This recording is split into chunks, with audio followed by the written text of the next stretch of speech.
When an avoidant starts to feel authentic love, it's not a smooth or cinematic moment. It's chaos. It's confusion. It's the heart rebelling against a mind that's been programmed for survival. You have to understand, an avoidant doesn't fear love itself. They fear what love reveals within them. Real love is a mirror, and for someone who's built their identity on independence and emotional control, that mirror is terrifying. When you get close enough to see past the mask, when your presence reaches a part of them that's never been touched before, it shakes their system. The avoidance instinct is to retreat. Not because you did something wrong, but because being loved without conditions exposes everything they've worked to hide: the wounds, the insecurities, the deep sense of unworthiness that whispers, "I'm not enough." So when authentic love enters, they panic. Their brain doesn't process connection as safety. It interprets it as danger. That's the paradox. The closer you get to their heart, the stronger their fear response becomes. They may start pulling away, going silent, or acting distant. But behind that withdrawal isn't indifference. It's emotional overload. It's like their nervous system is short, circuiting under the weight of something it doesn't know how to regulate. Imagine living your whole life believing closeness equals pain. Then suddenly, someone comes along who offers love without judgment, consistency without chaos, affection without strings. It's not soothing, it's disorienting. It feels too good to be safe, too stable to be real. That's why an avoidant will sometimes push away the very person who made them feel alive again. Their subconscious mind can't yet tell the difference between being vulnerable and being in danger. Authentic love forces the avoidant to confront an identity crisis. Because for them, self-protection has always been survival. They've built their strength on emotional distance, on the ability to withdraw before they get hurt. But now, they're faced with something that challenges that survival mechanism. Love begins to dissolve the armor. And to someone who's lived behind walls their entire life, that's not liberation, it's exposure. That's why their reactions can seem contradictory. One day, they might look deeply connected, engaged, present, even affectionate. The next, they retreat, acting cold or detached. That's not manipulation. It's the internal tug of war between their craving for love and their instinct for safety. The avoidance body remembers the pain of rejection, the disappointment of being unseen, the betrayal of trust. So when love comes too close, they run, not away from you, but back toward the illusion of control. But here's the truth: most people don't see that panic, that fear, that withdrawal. It's evidence of how deeply they feel. If you meant nothing, they'd stay emotionally flat, detached, unaffected. Indifference is calm. Love, for an avoidant, is chaos. You've stirred something real, and that reality terrifies them because it's new, it's raw, it's uncontrollable. And this is where your perception becomes power. You can't interpret their fear as rejection, it's revelation. Their distance is not a sign that love has failed, it's proof that love is working. It's reaching parts of them they didn't know existed. You've triggered not their avoidance, but their awakening. When an avoidant feels authentic love, they start breaking their own rules. They think about you when they promised themselves they wouldn't. They imagine your voice in moments of silence. They reread messages they never replied to. Love sneaks through the cracks in their armor, and even though they fight it, they can't forget the feeling, because authentic love doesn't just connect bodies, it rewires the soul. So if you've seen that fear, that resistance, that strange push and pull dynamic, understand what's truly happening. You've become the mirror that shows them what they've buried. You've awakened their humanity in a place they thought was numb. They're not rejecting you, they're confronting themselves. And that's one of the most powerful signs of all.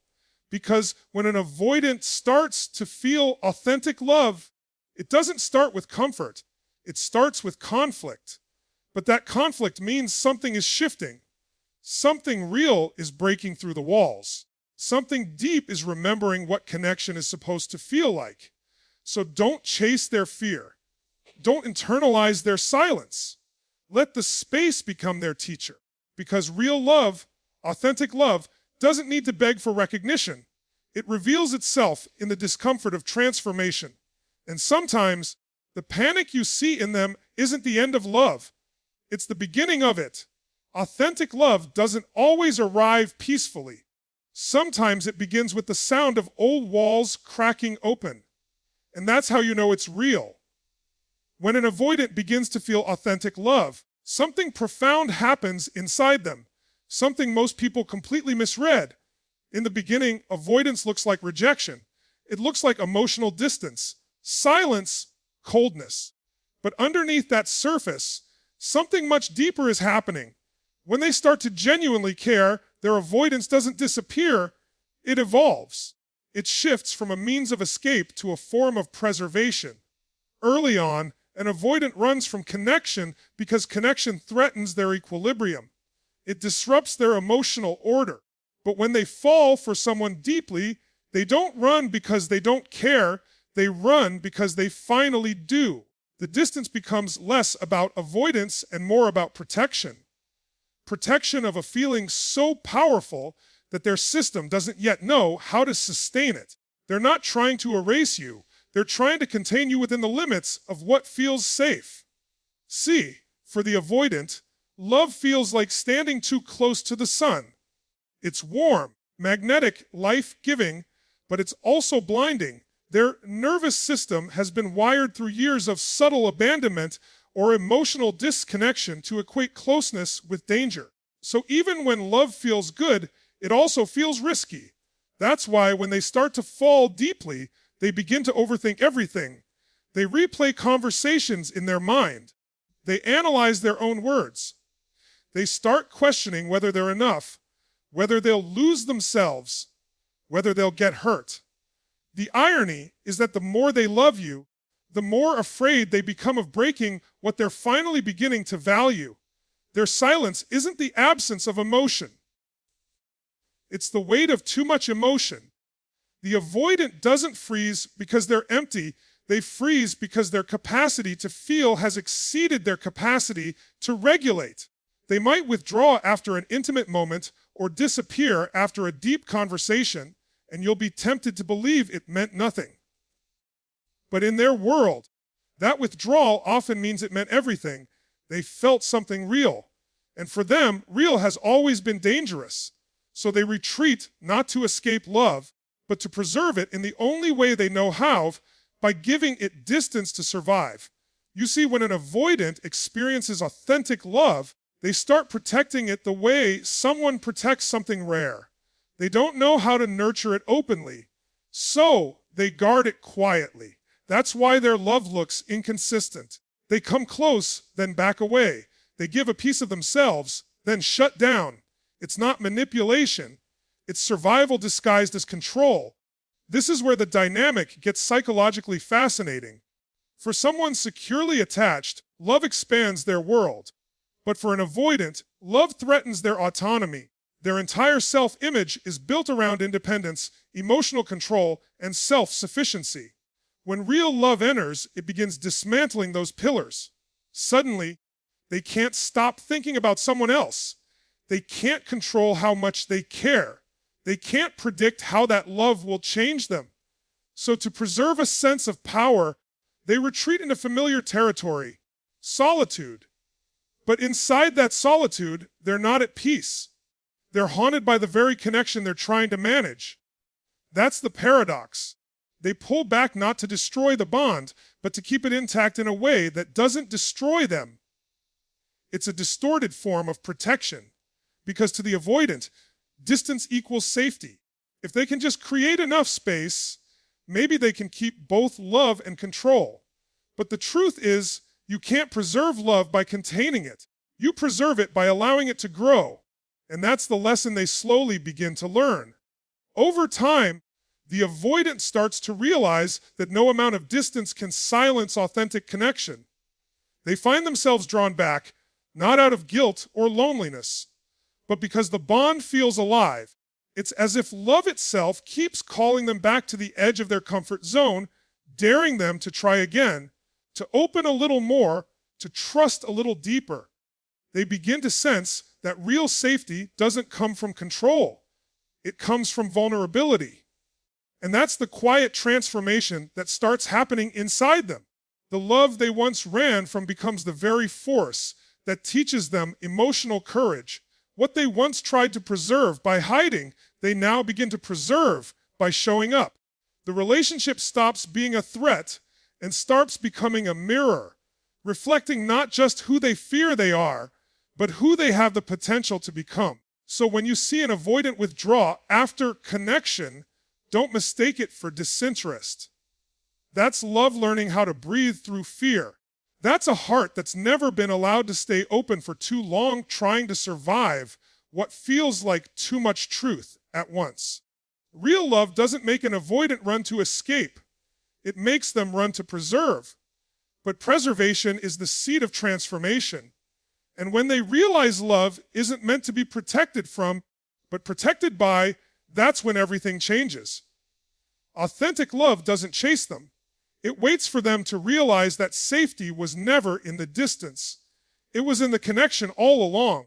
When an avoidant begins to feel authentic love, something subtle yet extraordinary starts to unfold, something you might not notice unless you look beyond the surface. You'll start to see them mirroring you. Not deliberately, not manipulatively, but instinctively. It's one of the most revealing signs that love has penetrated their defenses. Because for someone who spent most of their life emotionally detached, mirroring isn't just imitation, it's intimacy in disguise. You see, the avoidant mind doesn't understand love in the same way others do. Love isn't comfort, it's curiosity. It's a deep, unconscious pull toward what feels emotionally foreign. When they begin to fall for you, their nervous system starts recalibrating. They begin absorbing your rhythm, your speech patterns, your tone, your expressions, even your energy. It's as if their system is saying, "This is what safety feels like. Let me learn it." They won't say that out loud, of course. Avoidants are masters of emotional control. But deep beneath their composure, their subconscious is working overtime. They begin to mirror the energy of the person they love, because that's their first step toward connection. And it's fascinating. This mirroring isn't about deception. It's about belonging. It's their way of saying, "I want to understand you," without ever having to admit it. Think about how profound that is. For someone who has always valued independence, who has feared dependency, to start subconsciously aligning with your emotional state means something powerful has shifted. The walls they built for safety are no longer their fortress. They're becoming their prison. And love is the first thing that makes them want to escape it. Psychologically, mirroring is the brain's way of building empathy. It's the nervous system synchronizing with another's. When they begin to match your emotional energy, it's not pretense. It's a physiological reflection of connection. They begin to feel what you feel. When you're calm, they're calm. When you pull back, they sense the absence like a vacuum. Their emotions start responding to yours, even when they try to suppress it. That's how you know you're no longer just a person in their life. You've become part of their emotional ecosystem. Now, this is where it gets interesting. At first, they don't even realize it's happening. They might find themselves thinking like you, speaking like you, even adopting your mannerisms. It's subtle, small things. They send a message the way you would. They use your phrasing. They respond to stress the way you do. It's not mimicry, it's resonance. They're tuning into you like a radio trying to find the right frequency. And the reason that's so significant is because avoidants don't mirror everyone. In fact, they spend most of their lives avoiding emotional resonance altogether. They keep people at arm's length to prevent any influence over their internal world. So when they start mirroring someone, it means that person has reached a depth in them that few ever do. They've breached the emotional firewall. This mirroring also reveals a deeper truth about love itself. It's contagious. Emotional energy transfers, And when love is authentic, it doesn't demand, it invites. It doesn't chase, it radiates.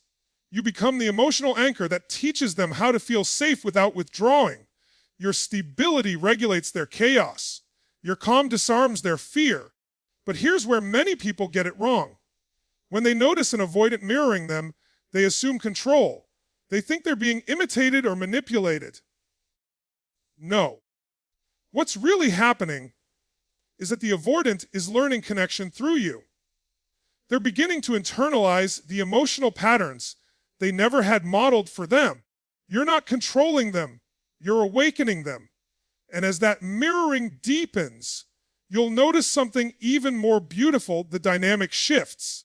They start mirroring not just your surface behaviors, but your emotional courage. They start opening up little by little. They begin to initiate contact, share more about themselves, respond with empathy instead of withdrawal. It's as if your emotional energy gave them permission to explore a new part of themselves, a part that's been dormant but waiting. That's the moment when you realize love isn't just a feeling, it's an education. It teaches both people how to speak a language that words can't translate. For the avoidant, mirroring becomes their first vocabulary in that language. It's the unspoken, I feel what you feel, that marks the beginning of genuine intimacy.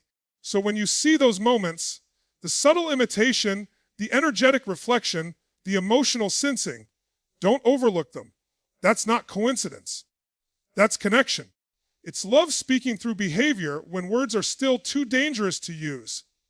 Because when an avoidant begins to mirror you, it's not about control, it's about surrender. It means their emotional armor is softening, their body is beginning to trust, and their heart, though still quiet, is starting to echo yours. When you become the calm they unconsciously mirror, you're not just loved, you're trusted. And for an avoidant, trust is the loudest. I love you, they'll ever say without words. When an avoidant begins to feel authentic love, something inside them shifts from curiosity to crisis. What once felt like control begins to feel like chaos. This is the moment when their fear of losing you becomes existential, not just emotional. Because now it's not about losing a person. It's about losing the one experience that finally made them feel alive. You have to understand something about the avoidant psyche. Detachment has always been their shield. It's how they survive. They tell themselves they don't need anyone, that solitude is power, that feelings only complicate things. But authentic love exposes that illusion. It touches the part of them that craves connection more than control. And that's when the panic sets in. Because suddenly, they realize that if you walk away, you're not just leaving their life, you're taking the mirror that reflects their humanity. See, for most people, losing love hurts. For an avoidant, losing authentic love threatens their entire sense of self. It's not just heartbreak, it's identity collapse. Because the person who made them feel seen becomes the proof that they were never truly unreachable. You didn't just connect with them, you decoded them. And when someone sees through the armor stops working. That's why they can't get you out of their mind, even when they're silent. That's why they replay moments over and over. They're not just reminiscing. They're trying to make sense of something that broke every rule they've lived by. You became the contradiction they can't resolve. The person who got close enough to touch their fear and didn't run from it. The one who showed them that intimacy doesn't have to mean entrapment. This realization terrifies them because it exposes the truth they've avoided all their life. Their detachment was never strength. It was protection from pain. And once they've experienced genuine connection, that protection starts to feel like suffocation. That's why avoidants often spiral after losing someone they loved authentically. Outwardly, they look composed, indifferent, even cold. But internally, they're unraveling. Their sense of order collapses because now they know what emotional safety feels like, and they can't unlearn it. The fear of losing you becomes so powerful because it forces them to confront what love really means. love isn't a transaction. It's not a game of control. It's an emotional ecosystem, fragile, unpredictable, alive. And for the first time, they're part of it. But love requires something they've never fully given before: surrender. And surrender feels like death to someone who's lived on self-preservation. You might wonder, if they love so deeply, why don't they just say it? Why not just hold on tighter instead of pulling away? The truth is, the closer they feel to you, the more exposed they feel to loss. And that exposure threatens everything they've built to survive. So they do what they've always done: they retreat. But now that retreat feels hollow. The solitude that once felt safe now feels empty. They crave the connection they once feared. That's the paradox of the avoidant heart. Love turns their fortress into a cage. What once protected them now isolates them from the very thing they need.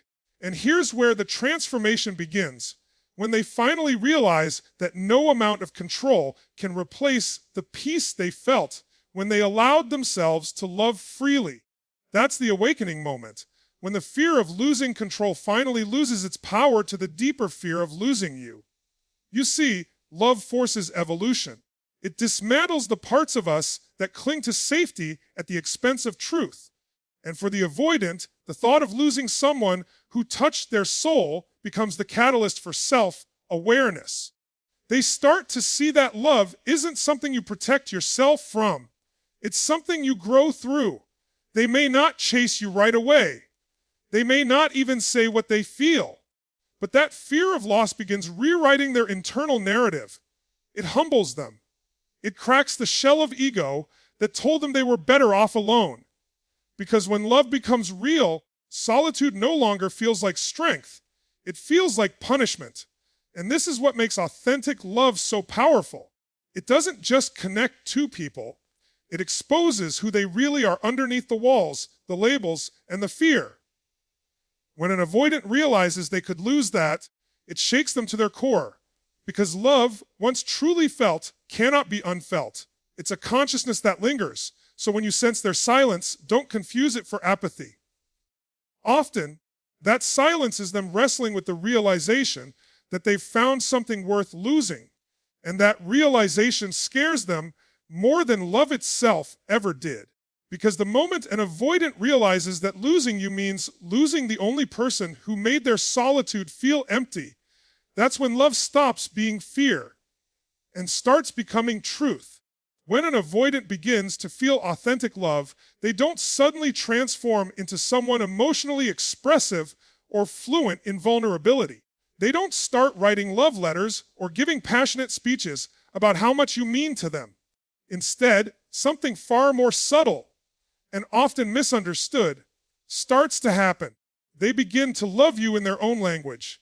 A language built not on words, but on actions that seem small to the untrained eye, yet are massive steps for someone who's spent their whole life avoiding emotional exposure. An avoidance version of love isn't always poetic. It's practical. It's in the way they show up when they normally wouldn't. It's in the quiet gestures, the random text to check if you got home safely, the way they fix something for you without being asked, or remember a detail you thought they'd forgotten. Those aren't coincidences. That's how they express care without admitting dependence. Because for them, to love openly feels like surrender, and surrender feels dangerous. You have to understand, an avoidance emotional wiring has been shaped by one defining belief: that closeness equals loss of control. When they were young, vulnerability may have been punished, ignored, or misunderstood. So they learned that love must be managed, not felt. But when they encounter someone who awakens genuine emotion, those old rules start to clash with a new reality. Their instinct is to care, but their conditioning tells them to hide it. So they find a middle ground. They love quietly through actions that preserve their dignity while still letting you in. This is why so many people miss the signs of authentic love in an avoidant. They expect words. They expect consistency. But for the avoidant, love is a balancing act between fear and desire, closeness and control.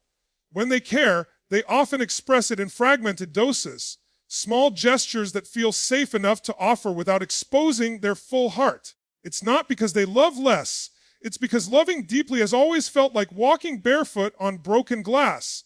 Every step closer is an act of courage. Now, here's the paradox. The deeper they fall, the quieter their love can seem. Because to them, love means vulnerability, and vulnerability is their greatest threat. So they build layers of subtlety into their affection. They might not say, "I miss you," but they'll check in to see if you ate. They might not say, "I need you," but they'll appear in moments when you least expect it. That's their version of, "I'm still here," even when their fear of exposure won't let them say it directly. And if you pay attention, you'll notice something beautiful. Over time, their love evolves. It goes from being transactional to being transformational. In the beginning, they give cautiously. But as they start to feel safer, when they sense that your love doesn't demand performance, their gestures become less calculated, more natural. They start doing things not out of fear of losing you, but out of a genuine desire to contribute to your happiness. That shift is monumental. It's the moment when love stops being strategy and starts being surrender. Philosophically, this is the essence of what makes love such a powerful force for change. It's not just about how it feels, it's about what it reveals. For the avoidant, love reveals their humanity beneath the armor. It brings forth the tenderness they've buried beneath layers of logic and control. Each act of quiet affection is a rebellion against their conditioning. Every small moment of openness is a micro victory over fear. So when you find yourself frustrated because they're not as expressive, remember that you're not witnessing indifference. You're witnessing transformation. You're seeing a human being unlearn survival patterns and slowly, painfully, learn intimacy. That's not weakness, that's bravery. Because for someone who's lived their life in emotional isolation, showing love at all is an act of immense strength. And this is where your role becomes equally important. You don't teach an avoidant to love by demanding it in your language. You teach them by recognizing it in theirs. You don't pull the petals off the flower to see if it's real. You let it bloom at its own pace. When you honor their way of showing love, you create safety. And in safety, love grows. Over time, those quiet gestures will evolve into deeper connection. They'll start to say what they once only showed. They'll begin to express affection not as a calculated act, but as a natural extension of trust. Because when love is authentic, it doesn't need to be forced. It unfolds. So if their love looks subtle, quiet, or understated, don't underestimate it. Those small moments, the text, the help, the concern, are the avoidance way of saying, "I care, even though it scares me." Because for an avoidant, authentic love isn't loud. It's courageous. It's not in what they say, it's in what they finally dare to do. When an avoidant stops running, you are witnessing something extraordinary, not comfort, not compliance, but transformation. Because for an avoidant, stillness is not their natural state. Their instinct is movement, away from emotion, away from exposure, away from anything that threatens their sense of control. But when they stop running, it means something inside them has shifted. It means the fear that once ruled them has begun to lose its authority. It means that love has reached a place that fear can no longer dominate. You see, for most avoidants, love has always been a battlefield between longing and self-preservation. They crave closeness just like everyone else, but they fear the vulnerability it demands. Their emotional reflex has always been retreat, create distance, regain control, re-establish safety. But authentic love changes that reflex. It doesn't force them to stay. It teaches them that staying doesn't have to mean losing themselves. That's the moment when silence turns into reflection, when withdrawal becomes awareness. They start realizing that avoidance may have protected them, but it also isolated them from the very thing they've always needed most: connection. That's the paradox of healing for an avoidant. The very thing they used to protect their heart becomes the cage that suffocates it. They start to recognize that running doesn't resolve the fear, it reinforces it. Every time they leave, they prove to themselves that closeness is unsafe. But when they finally stop, when they let themselves remain in the discomfort of connection, something begins to shift neurologically and emotionally. Their nervous system starts to recalibrate. Their mind begins to understand that safety isn't in solitude, it's in stability. And what's fascinating is that this transformation doesn't happen through confrontation. It happens through experience. The avoidant doesn't stop running because someone forces them to stay. They stop because they feel something different. They encounter a love that doesn't demand, that doesn't chase, that doesn't punish. They experience presence that doesn't pressure. And in that stillness, their fear begins to dissolve. For the first time, they realize they can love without losing control. They can open without being consumed. This shift is both psychological and spiritual. It's psychological because the avoidant begins to form new emotional associations. Closeness equals safety, not threat. But it's also spiritual because they're not just changing behavior, they're awakening a new identity. They're becoming someone capable of intimacy, not because they were taught to, but because they've experienced what it feels like to be seen without judgment. That's the alchemy of love. It transforms fear into freedom. And here's what most people miss. When an avoidant stops running, it doesn't mean the fear disappears. The fear is still there, whispering in the background. The difference is, love has become stronger than fear. They've begun to recognize that the cost of constant avoidance is far greater than the risk of vulnerability. That realization marks a turning point in their emotional evolution. They start showing up differently, not with perfection, but with effort. They start communicating more openly, listening more intently, taking responsibility for their patterns instead of hiding behind them. You might notice small things. They reach out first. They share more about their thoughts. They lean into conversations they once avoided. These moments might seem ordinary, but for them, they're revolutionary. Because every act of openness is a defiance against years of conditioning. Every moment of presence is a victory over their instinct to flee. Philosophically, this is the essence of human growth. True transformation doesn't come from running away from what scares us. It comes from standing still long enough to see that we are stronger than what we feared. Love doesn't cure avoidance. It reveals what avoidance was protecting. A wounded heart longing to be understood.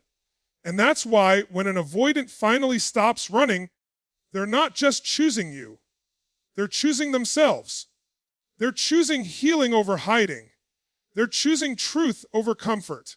They're choosing to experience love as liberation, not as loss. It's a quiet revolution of the heart, one that can't be rushed or forced, only inspired. Because love that transforms doesn't chase, it invites. It doesn't break walls. It waits for them to fall on their own.